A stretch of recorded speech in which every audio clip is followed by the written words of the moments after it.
How was the experience? Simigandog. Second time, no? Yeah, second time. Okay naman, kinabahan pa rin ako, pero alam mo, kahit hindi kami nanalo, okay lang. Yung experience, tsaka yung song, it pushed me to sing.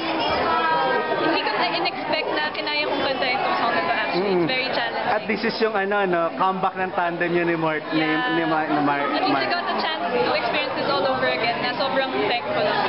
How was working again with Marlo with this Masaya, kasi hindi ko in-expect na makaka-work ko pa siya after na i-launch yung Horn for You and all.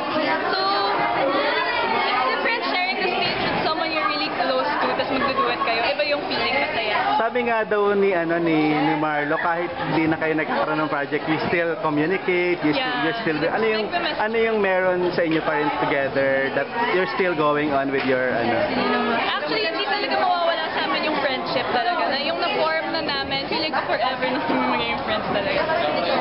Pero sabi daw ni Marlo, parang nalungkot din daw siya na nawala yung love team ninyo at napunta kasi. Ano masasabi mo doon?